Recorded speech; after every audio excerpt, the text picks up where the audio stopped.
আসসালামু আলাইকুম। এইচএসসি 2026 ব্যাচের লজিশিয়ানরা কী অবস্থা সকলের? খুব বেশি ভালো থাকার কথা নয়, কারণ পরীক্ষা খুবই সন্নিকটে, তাই না? আর মাত্র 2 মাস সময় আছে, এত বড় সিলেবাস, তার উপর এত কঠিন একটা সাবজেক্ট। কম্পারিটিভলি তো অন্যান্য সাবজেক্টের থেকে লজিকটা একটু বেশি দুর্বোধ্য বা একটু বেশি জটিল মনে হওয়াটাই স্বাভাবিক। তবে যদি কি পড়তে হবে, কতটুকু পড়তে হবে এবং কোথা থেকে পড়তে হবে সেটা জানা যায়, তাহলে কি আর সাবজেক্টটা কঠিন থাকে? তাহলে কিন্তু পরীক্ষার প্রিপারেশন নিতেও অসুবিধা হয় না, কারণ অহেতুক যে বিষয়গুলো রয়েছে সেগুলো আমরা সহজে বাদ দিতে পারি এবং প্রপারলি ইম্পর্টেন্স দিতে পারি যেই টপিকগুলো বেশি ইম্পর্ট্যান্ট তার উপরে। সো আজকে আমি কথা বলতে চলেছি একেবারে এই শেষ মুহূর্তে যুক্তিবিদ্যার প্রথম পত্রের যে ফাইনাল সাজেশনটা নিয়ে, যে আমরা কোন কোন চ্যাপ্টারগুলো পড়বো, কোন কোন চ্যাপ্টার থেকে এক্স্যাক্টলি সিকিউ প্রতিবারই এসে থাকে, বা কোন চ্যাপ্টার থেকে 2টা বা 3টা পর্যন্ত সিকিউ আসে, এগুলো আমরা জানবো। এবং প্রত্যেকটা ইন্ডিভিজুয়াল চ্যাপ্টারগুলোর মধ্যে কোন কোন টপিক থেকে বিগত সকল বছরগুলোতে প্রশ্নগুলো এসেছে এবং প্রশ্নগুলোর অ্যান্সারগুলো আমরা কিভাবে করব, বা কোয়েশ্চেন কোন টাইপের এসে থাকে, এর আদ্যপান্ত সকল বিষয় নিয়ে আমি আজকে আপনাদেরকে একটু ক্লিয়ার করার চেষ্টা করব। সো ফার্স্ট অফ অল আমরা দেখে নেওয়ার চেষ্টা করি যে লজিকের চ্যাপ্টারটা কয়টা। লজিকের চ্যাপ্টার এখানে টোটাল আমাদের কাছে কয়টা রয়েছে? 8টা চ্যাপ্টার রয়েছে, তাই না? এখানে টোটাল আমাদের কাছে রয়েছে 8টা চ্যাপ্টার। ফার্স্টে যুক্তিবিদ্যা পরিচিতি, সেকেন্ড ওয়ান হচ্ছে যুক্তিবিদ্যার প্রায়োগিক যে দিকগুলো রয়েছে, থার্ড ওয়ান যুক্তিবিদ উপাদান, এবং চতুর্থ অধ্যায় হচ্ছে বিধেয়ক, পঞ্চম অধ্যায় রয়েছে অনুমান, ষষ্ঠ অধ্যায় অবরোহ অনুমান, সপ্তম অধ্যায় রয়েছে আরোহ অনুমান এবং আরোহ অনুমানের ভিত্তি, এবং অ্যাট লাস্ট অষ্টম অধ্যায় রয়েছে প্রতীকী যুক্তিবিদ্যা। তাহলে এই পর্যন্তই হচ্ছে আমাদের শেষ, টোটাল 8টা চ্যাপ্টার। এখন আপনারাই তো প্রথম যারা 2020 সালের পরবর্তীতে দেখা যায়, কিংবা ওই সময়টা থেকে শুরু করে করোনার পরবর্তীতে এই প্রথম একেবারে ফুল সিলেবাসে পরীক্ষা দিতে চলেছেন। তার উপর আবার আপনাদের বাস দেওয়ার জন্য চলে এসেছে মিলন ভাই, নতুন শিক্ষামন্ত্রী, তাই না?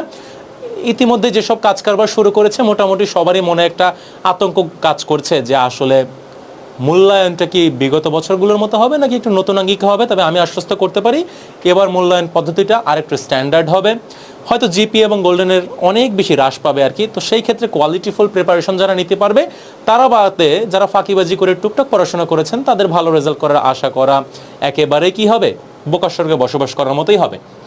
তো আমাদের সিকিউ লিখতে হবে টোটাল 7টা। আমরা 7টা সৃজনশীলের অ্যান্সার করব এবং আমরা 30টা এমসিকিউ প্রশ্নের অ্যান্সার করব। 30টা এমসিকিউ প্রশ্নের জন্য কোনো সাজেশন নেই এমসিকিউর জন্য, বিকজ অফ এমসিকিউ এই প্রতিটা চ্যাপ্টারের যে কোনো কর্নার থেকে যে কোনো লাইন থেকে আসতে পারে। এটা একেবারেই প্রশ্নকর্তা যিনি প্রশ্ন করছেন তার মন মর্জির ওপরে। তবুও দেখা যায় বিগত বছরগুলোতে যে সকল জায়গা থেকে আসলে এমসিকিউগুলো এসেছে সে সকল জায়গা থেকে ম্যাক্সিমাম টাইমে একটু হালকা রিপিটেশন পাওয়া যায়। তবে এমসিকিউ টিচাররা চেষ্টা করে একটু নতুনত্ব ধরে রাখার জন্য, কারণ সিকিউর ক্ষেত্রে অত বেশি নতুনত্ব ধরে রাখা যায় না, একই টপিক থেকে বারবার সেম ধরনের প্রশ্ন হয়ে থাকে। আচ্ছা, সো আজকে আমি বেসিক্যালি কথা বলবো যে এই চ্যাপ্টারগুলোর কোন কোন টপিক থেকে খ, গ এবং ঘ নম্বরের প্রশ্ন। That's why full CQ suggestion, যেটা সিকিউ সাজেশনটা আমি আজকে দেওয়ার চেষ্টা করবো, এবং এমসিকিউর জন্য আপনারা টোটালি প্রত্যেকটা চ্যাপ্টারের প্রতিটা লাইন পড়তে হবে। That's all. সো আমি কথা বলছিলাম 7টা সিকিউ যখন আমি অ্যান্সার করতে যাচ্ছি আমার হাতে অপশন থাকছে 11টা।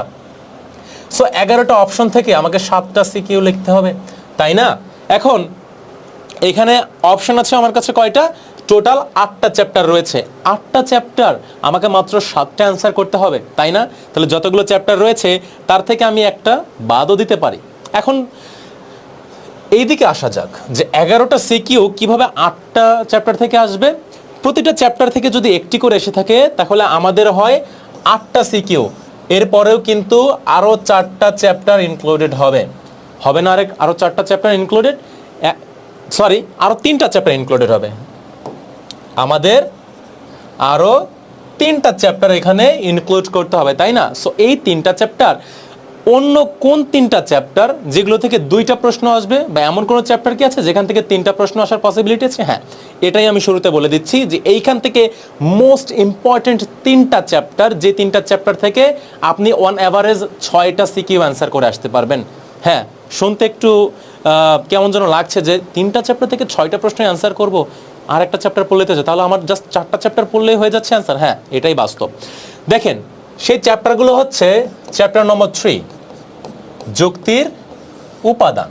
এই যুক্তির উপাদানটা অনেক বড়। আমরা যখন চ্যাপ্টারের ভিতরে প্রবেশ করব তখন আপনারা দেখতে পারবেন চ্যাপ্টারে কত কত টপিক রয়েছে, কিন্তু ওই টপিকগুলো আমি মার্জিনালাইজড করে দিয়েছি, আরও সংক্ষিপ্ত করে ইম্পর্টেন্ট টপিকগুলো রেখেছি। তবুও ওইগুলো থেকেই দেখবেন আপনি প্রায় 2টা অথবা 3টা পেয়ে থাকবেন। নিশ্চয়তা দেওয়া যায় না যে 3টা আসবে, তবে 2টা অথবা 3টা সিকিউ আমরা এখানে পেতে পারি। দেন আমাদের কাছে আসে অবরোহ অনুমান। এই অবরোহ অনুমান চ্যাপ্টারটাও অনেক বেশি গুরুত্বপূর্ণ।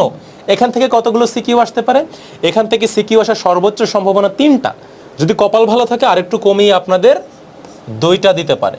তবে আরোহ অনুমান এবং আরোহ অনুমানের ভিত্তি আপনারা মোটামুটি নিশ্চিত থাকেন যে এই চ্যাপ্টার থেকে আপনারা 2টা সিকিউর অ্যান্সার করতে পারবেন।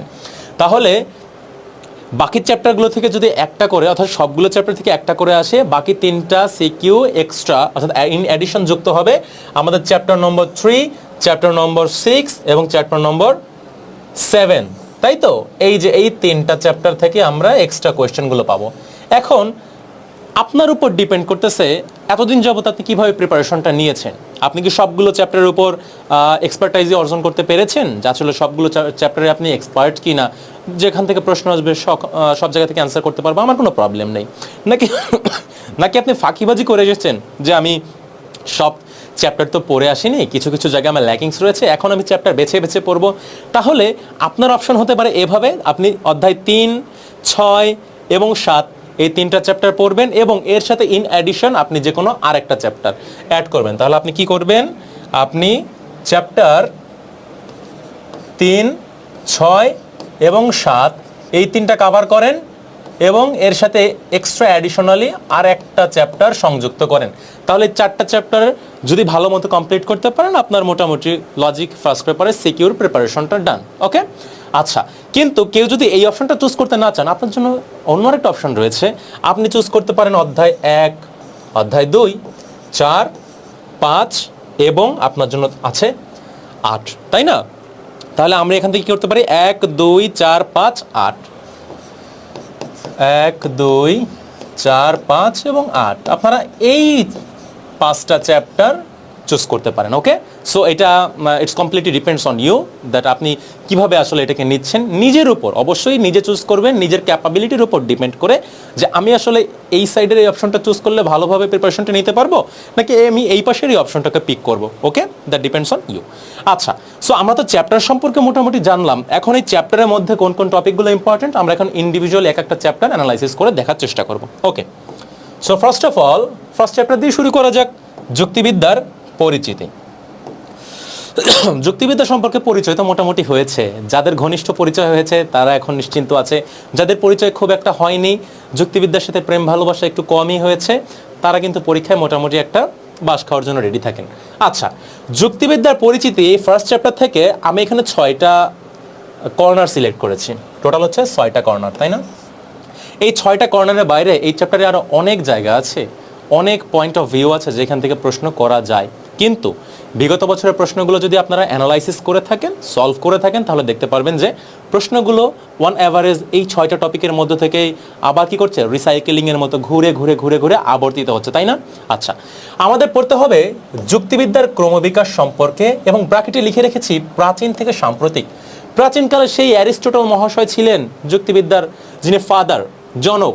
তার পরবর্তীতে আস্তে আস্তে রিসেন্টলি সময়ে আরভিং এম কপি, এরপর আলোকিত যুগে এসেছিল জন স্টুয়ার্ট মিল, তারপর আসে ফ্রান্সিস বেকন, আরও অনেকে ছিল, জোসেফ ছিল, তাই না?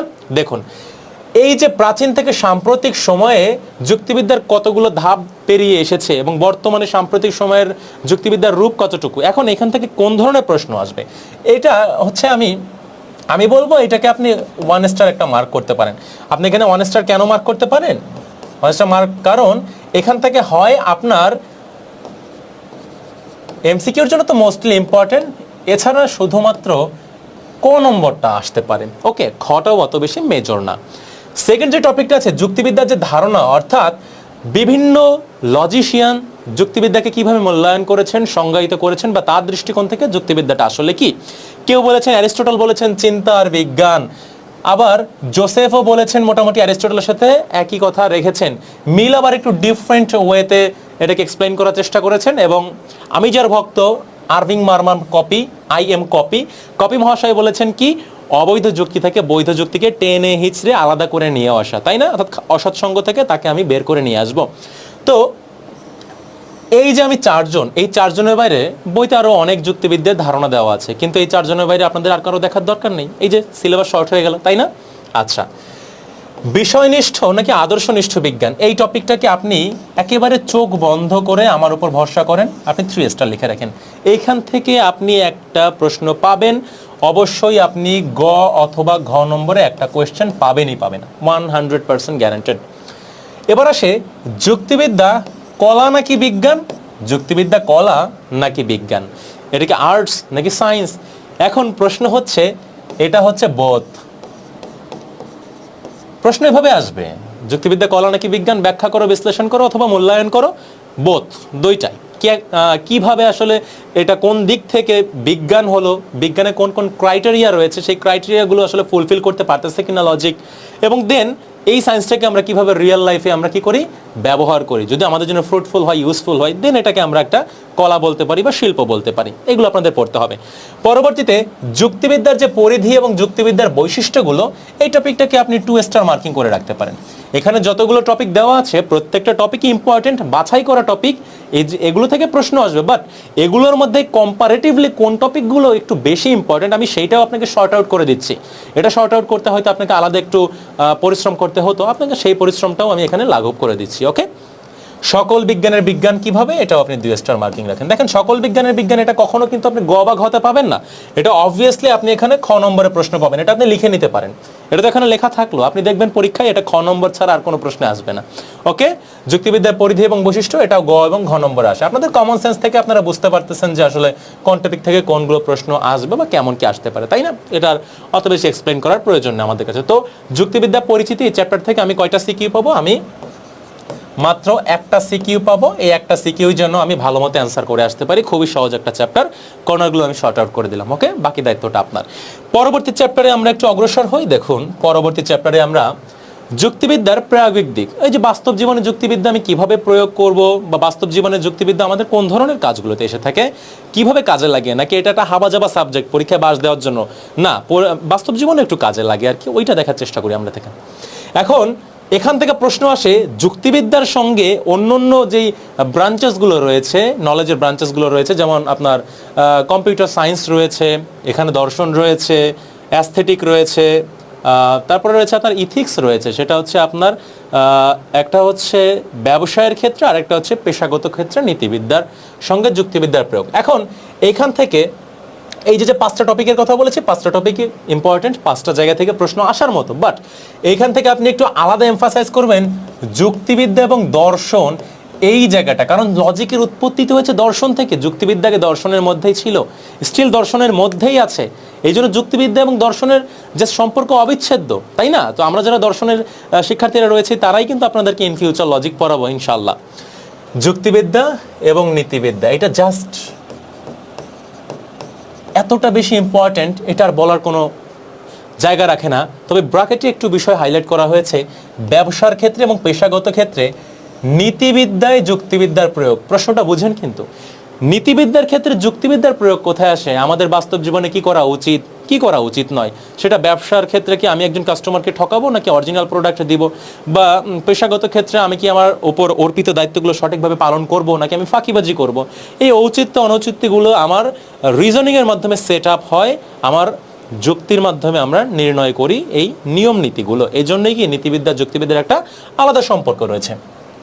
এইভাবে আপনারা পরীক্ষা অ্যান্সার করবেন। এগুলো গ এবং ঘ নম্বর, এখানে একটা প্রশ্ন ক্ষয়ের জন্য না, প্রত্যেকটা প্রশ্ন গ অথবা ঘয়ের জন্য। বিগত বছরের প্রশ্ন নিয়ে বসবেন, এখান থেকে বাইরে হয়তো আর কোনো প্রশ্ন পাবেন না। যুক্তিবিদ্যা এবং নন্দন তত্ত্ব, এখান থেকে মাঝে মাঝে প্রশ্ন আসে, এটা 2 স্টার মার্কিং রাখতে পারেন, কারণ ইথিক্স থেকে আসার পসিবিলিটি সবচেয়ে বেশি। যুক্তিবিদ্যা এবং কম্পিউটার সায়েন্স, এটাও একটা 2 স্টার মার্কিং টপিক, বাট বাস্তব জীবনে যুক্তিবিদ্যার প্রয়োগ, এটা হচ্ছে সবচেয়ে বেশি ইম্পর্টেন্ট। এই চ্যাপ্টার থেকে আপনি একটা প্রশ্ন যদি পেয়ে থাকেন তাহলে হয় নীতিবিদ্যা থেকে পাবেন, অথবা আপনি অবশ্যই বাস্তব জীবনে যুক্তিবিদ্যার প্রয়োগ। এখানে বইতে খুব সুন্দর করে অ্যান্সার সাজিয়ে গুছিয়ে দেওয়া আছে, মেড ইজি হোক, মডেল টেস্ট হোক, গাইড, আপনি যে কোনো সোর্সেস থেকে দেখতে পারেন। এখান থেকে প্রশ্ন আসবেই এবং অ্যান্সারটা আপনি আগে থেকেই রেডি করে রাখেন যে প্রশ্ন যেহেতু আসছেই তাহলে আমি কীভাবে সেটাকে অ্যান্সার করব, এটাই হবে আপনার ওয়াইজ ডিসিশন। তাহলে সেকেন্ড চ্যাপ্টার থেকে আমরা এই 5টা টপিক কভার করার চেষ্টা করবো এবং কম্পারেটিভলি এই কয়টা বিষয়, 3টা বিষয়ের উপর আমরা একটু আলাদা বেশি এমফাসাইজ করব। আচ্ছা, পরবর্তীতে আমরা এখন থার্ড চ্যাপ্টার নিয়ে আলোচনা করব, যুক্তির উপাদান। এই চ্যাপ্টার থেকে কি কি পড়ব? একটা যুক্তি সেট করতে গেলে সেখানে আমাদের বিভিন্ন পদের প্রয়োজন হয়। সেই পদের সঙ্গে শব্দের পার্থক্যটা কোথায়? শব্দের সঙ্গে পদের পার্থক্য এবং পদের সঙ্গে বাক্যের পার্থক্য, এই দুইটার যে কোনো একটা টপিক থেকে আপনি এখানে একটা খ নম্বরের প্রশ্ন পাবেন। যে কোনো একটা খ নম্বর, এখান থেকে কোনো গ নম্বর প্রশ্ন কিন্তু আসবে না। গ নম্বর প্রশ্ন যদি আসে তাহলে হয় আপনাকে পদের প্রকারভেদ থেকে দিবে, অথবা ব্যক্তার্থ এবং জ্ঞাত্যার্থ থেকে দিতে পারে। দেখেন, ব্যক্তার্থ আর জ্ঞাত্যার্থের যে সম্পর্ক, একটি যখন বাড়ছে তখন যে আরেকটি কমে যাচ্ছে, এই যে যে আপ অ্যান্ড ডাউন যে রিলেশনটা, ওয়ান কাইন্ড অফ আপনার দাম এবং চাহিদার মতো, এই রিলেশনটা থেকে কিন্তু গ অথবা ঘ নম্বরে ম্যাক্সিমাম টাইমে প্রশ্ন আসতে দেখা যায়। এবং এর উপর ভিত্তি করে বলে যেটা কোন ধরনের বাক্য, যেমন এ, ই, আই, ও 4 ধরনের যে যুক্তি বাক্য রয়েছে, ব্যাপ্যতার উপর নির্ভর করে, এই যে পদের ব্যাপ্যতা যখন আমরা দেখবো, এই ব্যাপ্যতার উপর ডিপেন্ড করে এটা কোন ধরনের বাক্য সেটাও আমাকে ফাইন্ড আউট করতে বলা হতে পারে, এরকমও প্রশ্ন আসতে পারে। সো পদের যে প্রকারভেদ, অনেক ধরনের প্রকারভেদ আছে, প্রচুর প্রকারভেদ, একার্থক, অনেকার্থক, নির্দিষ্ট, অনির্দিষ্ট, তাই না, সমষ্টিবাচক, অসমষ্টিবাচক, এরকম বিভিন্ন, প্রত্যেকটা পড়তে হবে। প্লিজ এটা কাইন্ডলি আপনারা পড়বেন, কোনোটা স্কিপ করার কোনো দরকার নেই। অনেকে হয়তো বলবেন যে ক এবং খ এর জন্য না, এখান থেকে গ নম্বরের প্রশ্নও আসে, এখান থেকে গ নম্বরের প্রশ্ন কিন্তু মাঝে মাঝে আসে, যদি আসে তো কিন্তু বাস খাবেন। কিন্তু অনেকে হয়তো এখন বলতেই পারবে না বিপরীত পদ আর বিরুদ্ধ পদের মধ্যে পার্থক্য কি, এটা একটু আলাদাভাবে দেখে নেবেন। তো খ অথবা গ নম্বরের জন্য এটা বেশি ইম্পর্টেন্ট থাকবে, পদের প্রকারভেদ। অবধারণ এবং যুক্তিবাক্যের মধ্যে পার্থক্য কোথাও, এটাও আপনি খ নম্বরের জন্য অ্যান্সার করতে পারেন। যুক্তিবাক্যের যে শ্রেণী বিভাগগুলো রয়েছে, এ, ই, আই, ও, এটা আলাদা ইম্পর্টেন্স রাখবে। পদের ব্যাপ্যতা তো আলাদা করে বলার নেই, এটা সবচেয়ে বেশি ইম্পর্টেন্ট এখান থেকে। এবং বিরোধিতার যে বর্গক্ষেত্র অর্থাৎ স্কোয়ার অফ অপোজিশন, এটা দুই ধরনের, একটা হচ্ছে ট্র্যাডিশনাল স্কোয়ার অফ অপোজিশন, আর একটা হচ্ছে অ্যারিস্টোটলিয়ান স্কোয়ার অফ অপোজিশন। ম্যাক্সিমাম সময় প্রচলিতটা একটু বেশি আসে আর কি, প্রচলিতটা, বাট অ্যারিস্টোটলীয়টাও আপনারা দেখতে পারেন। ওকে, আচ্ছা, তো এইখানে যদি আমি একটু স্টার মার্কিং করে দিই, এইটা আপনাদের জন্য থাকবে 3 স্টার মার্কিং। ব্যক্তার্থ এবং জ্ঞাত্যার্থের ক্ষেত্রেও আপনারা দেখতে পারেন, পদের প্রকারভেদটাও একটা 3 স্টার মার্কিং টপিক। অবধারণ এবং যুক্তি বাক্যের যে পার্থক্যটা, এটা 2 স্টার, জাস্ট এটা আসতেও পারে, না আসতে পারে, হয় এটা আসবে অথবা এখান থেকে আসবে। এই যে দুইটা অপশন আমাদের হাতে চলে আসলো, যুক্তিবাক্যের শ্রেণী বিভাগ, পদের ব্যাপ্যতা, এই দুইটা বিষয় হচ্ছে সবচেয়ে বেশি ইম্পর্টেন্ট। এটা 3 স্টার প্লাস, যত স্টার খুশি আপনারা দিয়ে নিতে পারেন। এবং বিরোধিতার যে বর্গক্ষেত্র, এটা আসতেও পারে, নাও আসতে পারে, এটা 2 স্টার মার্কিং, জাস্ট আপনারা দেখে যাবেন। ওকে, তো অপশন হচ্ছে এতগুলোই, এখান থেকেই আপনার সিকিউ আসবে। এর বাইরে থেকে যদি প্রশ্ন আসে দেন আপনি আমাকে নক করবেন, কোনো সমস্যা নেই। দেন আমরা এখন 4র্থ অধ্যায় নিয়ে কথা বলি, বিধেয়। বিধেয়টা আসলে কি জিনিস? বিধেয়ক চ্যাপ্টার থেকে আমরা পড়ব বিধেয়কের প্রকৃতি কি, এবং বিধেয় প্রেডিকেট আর বিধেয়, এইটার সঙ্গে বিধেয় এবং বিধেয়ক এর সাথে পার্থক্যটা এক্স্যাক্টলি কোথায়। এখান থেকে যদি প্রশ্ন আসে, সর্বোচ্চ খ নম্বরের জন্য প্রশ্ন আসবে, এটা হচ্ছে আপনার একটা 2 স্টার মার্কিং টপিক। ওকে, দেন বিধেয়কের কিছু প্রকারভেদ আছে, জাতি আছে, উপজাতি, আসন্নতম জাতি, ইত্যাদি ইত্যাদি ইত্যাদি, অনেক কিছু রয়েছে। লক্ষণ, অবান্তর লক্ষণ, এটা একেবারে 3 স্টার মার্কিং একটা টপিক, এটাকে কোনোভাবেই নেগলেক্ট করতে পারবেন না। এই চ্যাপ্টার থেকে প্রশ্ন আসলে এখান থেকে 100% প্রশ্ন আসবেই, দ্যাটস গ্যারান্টেড। এবার অবান্তর লক্ষণের কিছু প্রকারভেদ আছে। অবান্তর লক্ষণে কি কি প্রকারভেদ আছে? বিচ্ছেদ্য এবং অবিচ্ছেদ্য, এটার উপর ভিত্তি করে কিন্তু জাতিগত বিচ্ছেদ্য, অবিচ্ছেদ্য, ব্যক্তিগত বিচ্ছেদ্য, অবিচ্ছেদ্য, তাই না, এরকম আছে। যারা আপনারা পড়েননি পড়ে নেবেন, যারা পড়েছেন তারা তো জেনেই থাকবেন, তাই না। সো এইটাও কি অবান্তর লক্ষণের যে প্রকারভেদ, এটা হচ্ছে একটা 3 স্টার মার্কিং টপিক, এখান থেকেও প্রশ্ন আসতে পারে। তবে জাতি এবং উপজাতির যে স্তরগুলো রয়েছে, এটাকে আপনারা পরিফেরির ছকের সঙ্গে রিলেট করে পড়ার চেষ্টা করবেন। পরিফেরির যে সাবস্ট্যান্স বা দ্রব্য, এখান থেকে শেষ পর্যন্ত যেই ইউনিটটা আসে আর কি, ওই ইউনিটের মধ্যে জাতি এবং উপজাতির যে স্তরগুলো আছে, ওইটা এই ছক দিয়ে বোঝার চেষ্টা করবেন, তাহলে খুব আপনাদের জন্য অনেক সুবিধা হবে। যেখান থেকে প্রশ্ন আসুক না কেন আপনি কিন্তু এক্সপ্লেইন করে দিয়ে আসতে পারবেন। সো এইটা আপনাদের জন্য থাকবে হচ্ছে একটা টু স্টার মার্কিং টপিক। এখান থেকে যে পরিফেরি ছকটা আসবেই এমন না, তবে আসলে এখান থেকে আসার মতো, কারণ আমরা বিগত এই যে এখানে দেখে ফেলেছি যে এক্স্যাক্টলি কোন জায়গা থেকে প্রশ্ন আসার মতো, এখান থেকে হয়তো আসতে পারে, তাই না?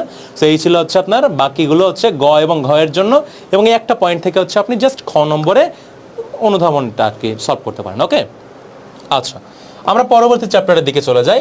চ্যাপ্টার নম্বর 5 খুবই ছোট একটা অধ্যায়, তবে ছোট মরিচে ঝাল বেশি থাকে। এই ঝাল আবার কঠিনের ঝাল না, স্বাদের ঝাল, কারণ এটা খুব ছোট।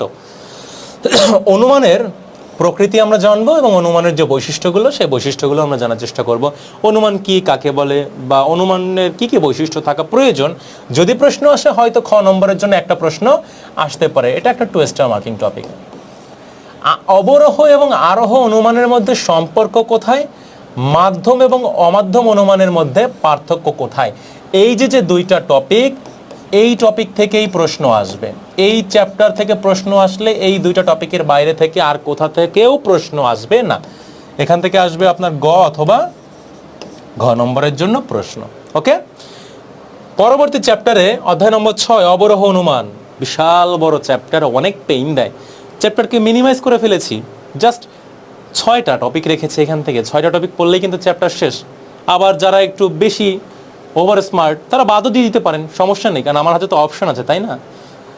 অবরোহ অনুমানের প্রকারভেদ সম্পর্কে আমরা জানবো। অবরোহ অনুমানের প্রকারভেদে কি রয়েছে? এখানে রয়েছে মাধ্যম অনুমান এবং অমাধ্যম অনুমান। এই মাধ্যম আর অমাধ্যম অনুমান থেকে বেশ প্রশ্ন আসে কিন্তু, মাধ্যম এবং অমাধ্যম থেকে। তারপরে আছে আবর্তন, প্রতিবর্তন, প্রতি আবর্তন। কোন কোন ধরনের? এ, ই, আই, ও, এই যে 4 ধরনের যুক্তিবাক্য রয়েছে, এই 4 ধরনের যুক্তিবাক্যেরই আবর্তন, প্রতিবর্তন এবং প্রতি আবর্তন আমাদেরকে জানতে হবে। এটা না জানলে তো এই চ্যাপ্টারে আর কিছু পড়ার মতো থাকলোই না। এইটা আপনাদের জাস্ট একটু পড়তেই হবে। তো ফার্স্টে যে টপিকটার কথা বলেছিলাম, অবরোহ অনুমানের প্রকারভেদ, এখান থেকে আপনার হচ্ছে 2 স্টার একটা খ নম্বর প্রশ্ন আপনারা পাইতে পারেন। সর্বোচ্চ কপাল ভালো থাকলে আপনারা গ নম্বরের প্রশ্ন হয়তো পেতে পারেন। আবর্তন, প্রতিবর্তন এবং প্রতি আবর্তন, এর বাইরে আর যদি কিছু থেকে থাকে ওইগুলো কোনো কিছু দেখার দরকার নাই। এই টপিকটা হচ্ছে একটা 3 স্টার মার্কিং টপিক। এখান থেকে গ, ঘ এবং খ, বেসিক্যালি খ নম্বরের জন্যই বেশি ইম্পর্টেন্ট, গ এবং ঘর জন্য আপনারা দেখতে পারেন। তবে এই চ্যাপ্টারে যে টপিকের কথা না বললেই নয়, সহ অনুমান বা যেটাকে আমরা ইংরেজিতে সিলোজিজম বলে থাকি, এই সিলোজিজমের প্রকারভেদ, গঠন এবং নিয়মাবলী, তাই না? আপনার কি রয়েছে সিলোজিজমের ক্ষেত্রে? মধ্যবর্তী পদের যে গুরুত্বপূর্ণ, তাই না? মধ্যম পদ, তারপরে আপনার আরও যে 3টা পদ দিয়ে গঠিত হয়, তারপর সিলোজিজমের প্রকারভেদগুলো আমরা জানতে পারি, সিলোজিজমটা কিভাবে তৈরি হয় তার নিয়মাবলী আমরা জানবো। সো সহ অনুমান থেকে একটা প্রশ্ন আসবে না এই চ্যাপ্টার থেকে, এটা কখনোই হতে পারে না। এটা আমারও ফেভারিট একটা জায়গা স্টুডেন্টদের কাছে কোয়েশ্চেন করার ক্ষেত্রে, এবং বোর্ডেও হয়তো টিচারদের এটাই কি প্রেফারেন্সে উপরের দিকে থাকবে যে এখান থেকে তারা প্রশ্ন একটা করবেনি। এরপরে আছে অ্যারিস্টটলের সহ অনুমানের একটা সূত্র আছে, কিছুই না, বেসিক একটা জিনিস, বাট এখান থেকে প্রশ্ন আসে। এটা 2 স্টার করে আপনারা রাখতে পারেন, অ্যারিস্টটলের সহ অনুমানের সূত্র, এটা থেকে মাঝে মাঝে প্রশ্ন আসতে পারে। এবার আসে সংস্থান, যেটাকে আমরা বলি ফিগার, ফিগার বা সংস্থান। 4 ধরনের ফিগার রয়েছে এখানে। কয় ধরনের? Figure of 4 types. এই 4 ধরনের ফিগারটা আমাদেরকে পড়তে হবে। ফিগার নাম্বার 1, 2, 3, 4, কোনটার শেপটা আসলে কেমন, ওইটা আমাদেরকে একটু ফর্মটা জেনে যেতে হবে। ওকে, এখান থেকে এমসিকিউ তো আসতে পারে, মাঝে মাঝে হয়তো আপনাকে গ নম্বরের প্রশ্ন দিতে পারে যে এটা কত নম্বর সংস্থানকে নির্দেশ করে, ব্যাখ্যা করো, বা এটা যত নম্বর সংস্থানকে নির্দেশ করছে সেটা কিভাবে গঠিত হচ্ছে এটাও ব্যাখ্যা করতে পারো, এই ধরনের প্রশ্ন আসতে পারে। এবং যুক্তির বৈধতা বিচার, এটার কথা না বললেই নয়। যুক্তির বৈধতা বিচার, এই টপিকটা হচ্ছে মোস্ট মারাত্মক লেভেলের ইম্পর্টেন্ট। এটা না পড়ে গেলে ভুল হবে। অনেকেই বলে যে এইখান থেকে সহ অনুমান আর হচ্ছে আপনার অনুমানের প্রকারভেদ, এগুলো পড়লে হয়তো কমপ্লিট না। যুক্তির বৈধতা বিচার এটা এতটাই বেশি ইম্পর্টেন্ট, এখান থেকে এবছর প্রশ্ন আসার সম্ভাবনা সবচাইতে বেশি। যুক্তির বৈধতা বিচার, আপনাকে একটা অবৈধ যুক্তি দিয়ে দিবে, অবৈধ যুক্তি দিয়ে বলবে এটার গঠনগত দিক থেকে কি কোনো ভুল ত্রুটি আছে কিনা, বা এর ফলে কোন ধরনের অনুপপত্তি সৃষ্টি হচ্ছে, সেই ধরনের অনুপপত্তি হয়তো আপনাকে শর্ট আউট করতে বলে, এবং বলবে আপনাকে যে এই যুক্তিটাকে বৈধ করে দেখাও এবং কেন এই যুক্তিটা অবৈধ সেটা ফাইন্ড আউট করে দেখিয়ে দাও, আপনাকে দেখাতে হবে। এটা যখন আমরা কনসেপ্ট ক্লাস যখন করেছি আমাদের কোর্সের ক্ষেত্রে, সেই কোর্সের ক্ষেত্রে কিন্তু আমি এটা এইভাবে দেখিয়েছি যে আপনারা কিভাবে একটা অবৈধ যুক্তিকে বৈধ যুক্তিতে রূপান্তর করবেন এবং কোথায় কোথায় ভুল আছে সেটা কোন স্টেপগুলোর মাধ্যমে আপনি এই কোয়েশ্চেনের অ্যান্সারটা করে দেখাতে পারেন। ওকে, সো যারা এখন পর্যন্ত আমাদের কোর্সে ভর্তি হন নাই, আপনার জন্য লজিকের তো মাইক্রো কোর্স আছেই, পাশাপাশি আমাদের আর্টস এবং কমার্সের বান্ডেল ভিত্তিক কোর্সও রয়েছে, আপনারা সেই কোর্সগুলোতে এনরোল করে দেখতে পারেন আর কি। ডেমো ক্লাসগুলো দেওয়া আছে, লিঙ্ক থাকবে আপনাদের কমেন্ট বক্সে, ওখান থেকে দেখবেন যে টিচাররা কীভাবে ক্লাস নেয়, বা আমরা এখানে যে বিষয়গুলো ইম্পর্টেন্ট আমরা ক্লাসের মধ্যে ওইগুলোর উপরে একটু বেশি এমফাসাইজ করি, বাট কনসেপচুয়াল ক্লাসে আমরা প্রত্যেকটা কর্নার ধরে ধরে প্রত্যেকটা জটিল বিষয়গুলো সহজে কীভাবে সুপার ট্রিকি ওয়েতে সলভ করা যায় ওইগুলো আমরা দেখার চেষ্টা করি। So you can try this, your choice. আচ্ছা, তাহলে এখান থেকে আমরা পড়বো টোটাল 6টা টপিক, এবং এই 6টা টপিকের মধ্যে কোন কোন টপিকগুলো বেশি ইম্পর্টেন্ট, যুক্তির বৈধতা বিচার করা, এরপরে আছে হচ্ছে সহ অনুমানের প্রকারভেদ গঠন এবং নিয়মাবলী, এবং আবর্তন প্রতিবর্তন প্রতি আবর্তন এবং অনুমানের প্রকারভেদ। এইগুলো জাস্ট মোটামুটি দেখলে আমি আশা করি এই যে বিশাল বড় একটা চ্যাপ্টার, এটাকে অনেক বেশি ছোট করে নিয়ে আসা যায় এবং এর বাইরে থেকে আর কোথাও প্রশ্ন আসবে না। ওকে, দেন আমরা চলে যাব 7 নম্বর চ্যাপ্টারে। চ্যাপ্টারের হেডিংটা কি? আরোহ অনুমান এবং আরোহ অনুমানের ভিত্তি। আমি যে 3টা চ্যাপ্টারের কথা বলেছিলাম যে মোস্ট ইম্পর্টেন্ট, এখান থেকে 2টা বা 3টা ধরনের প্রশ্ন আসতে পারে, তার মধ্যে অন্যতম একটা চ্যাপ্টার হচ্ছে আমাদের এই 7ম আরোহ অনুমান এবং আরোহ অনুমানের ভিত্তি। এখন আরোহ অনুমানের ভিত্তি থেকে কি আসবে? ফার্স্ট অফ অল আসবে আরোহের প্রকৃতিটা কেমন, আরোহ কাকে বলে একটা উদাহরণ দিয়ে দেখাতে পারো, এরকম যদি প্রশ্ন আসে তাহলে এটা আমরা খ নম্বরের জন্য পড়বো না কেন? তাহলে আরোহের প্রকৃতিটা হচ্ছে আমাদের খ নম্বরের জন্য আসতে পারে, এটা আমাদের 2 স্টার মার্কিং একটা টপিক থাকবে। আরোহের ভিত্তির যে প্রকারভেদ রয়েছে, একটা হচ্ছে বস্তুগত ভিত্তি আর একটা হচ্ছে আকারগত ভিত্তি, তাই না? এরকম ভিত্তিগুলো রয়েছে, এবং সেই ভিত্তির মধ্যে 2টা ভিত্তি এমন, প্রকৃতির নিয়মানুবর্তিতা নীতি এবং কার্যকরণ নীতি। একটা হচ্ছে law of uniformity of nature, আর একটা হচ্ছে কজাল রিলেশন বা কজ অ্যান্ড ইফেক্ট যে থিওরি আর কি, আপনারা যাই বলেন না কেন। সো এই যে আরোহের ভিত্তির প্রকারভেদ এবং তার মধ্যে যে এই যে 2টা, এখান থেকে ম্যান্ডেটরি একটা প্রশ্ন আসবেই, মাস্ট। সো এটা হচ্ছে আমাদের একটা 3 স্টার মার্কিং টপিক এই চ্যাপ্টার থেকে।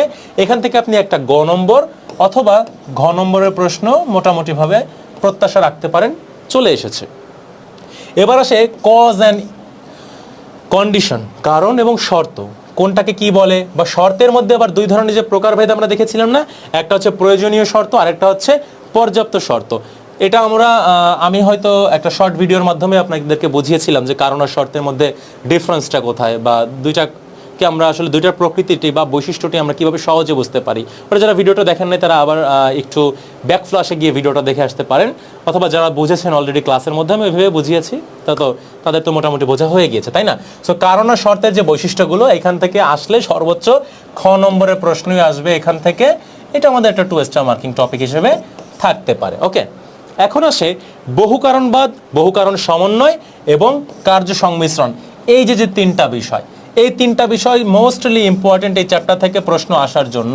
টিচারদের খুব পছন্দের একটা জায়গা।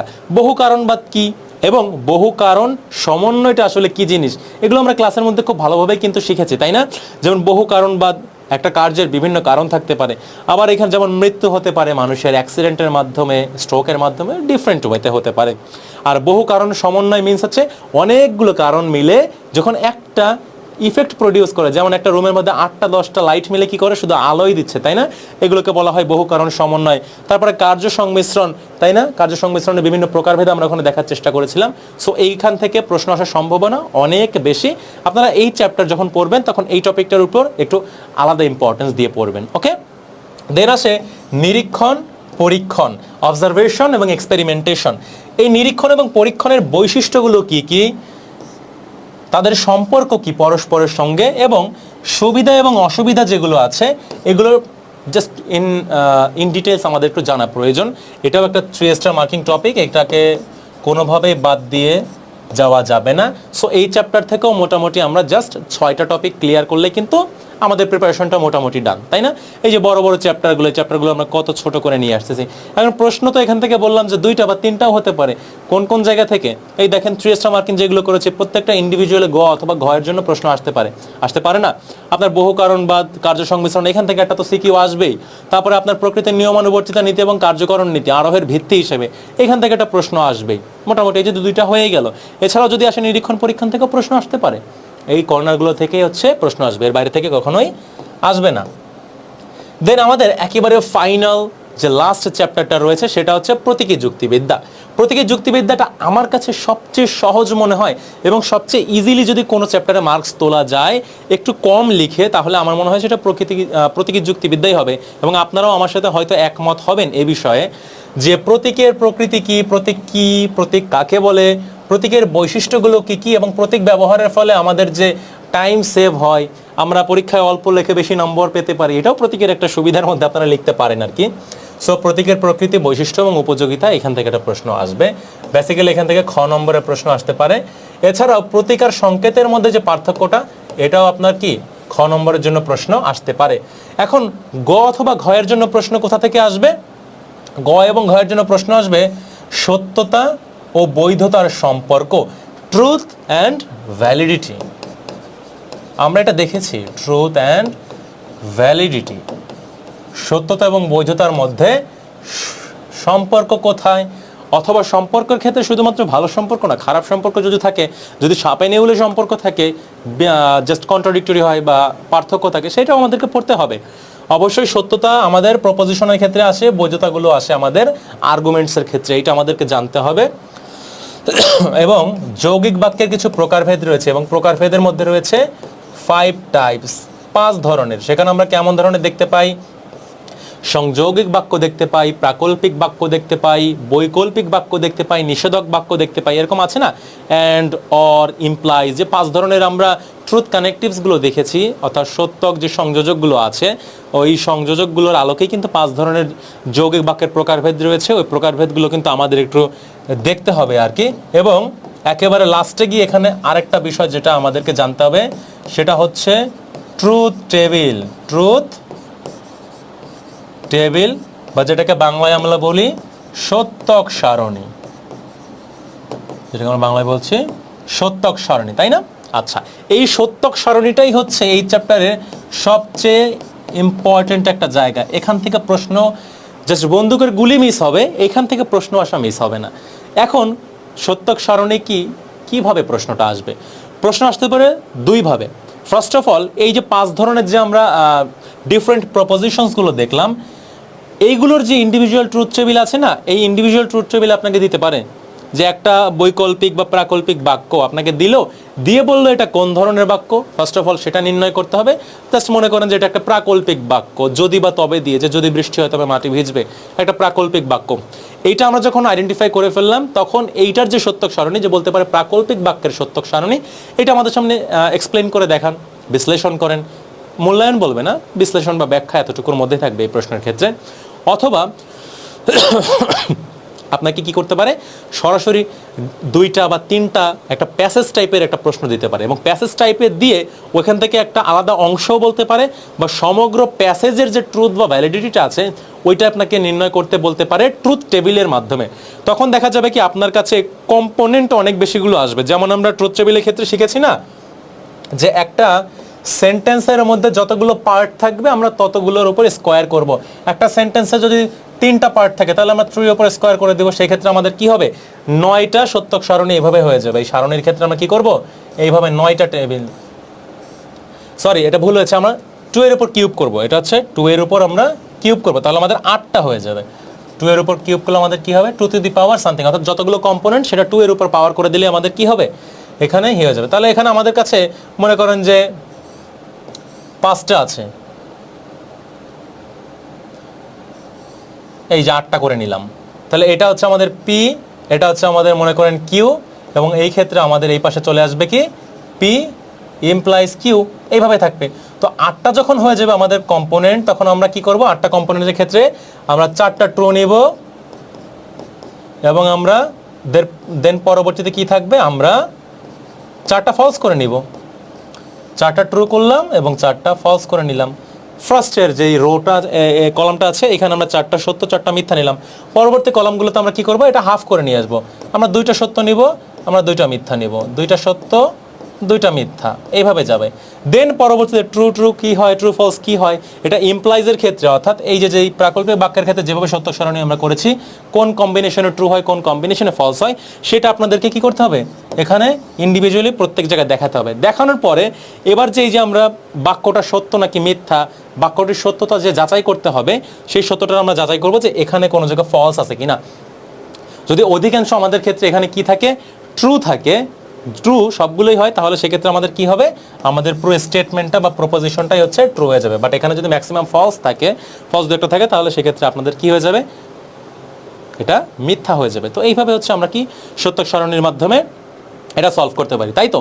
সো আমি আশা করি যে আপনাদের সামনে আমি ক্লিয়ার করে আসলে তুলে ধরতে পেরেছি যে এই যে যুক্তিবিদ্যা প্রথম পত্রের আমাদের এই শেষ সময়ে একেবারে ফাইনালি কোন কোন বিষয়গুলোর উপর একটু এক্সট্রা ইম্পর্টেন্স দিতে হবে, বা কোন বিষয়গুলোকে আমরা একেবারেই দেখব না, কোনগুলোই আমরা বারবার করে রিভাইজ করব, বা আমাদের কনফিউশন থাকলে আমরা সেগুলো ক্লিয়ার করে নিব, আপনারা আশা করি বুঝতে পারছেন আর কি। সো এখনও আপনাদের হাতে খুব সম্ভবত 2 মাস সময় আছে আর কি, এখনও অনেকের হয়তো প্রিপারেশনটা সেভাবে গুছিয়ে নেওয়া হয়ে উঠতে পারেনি আর কি।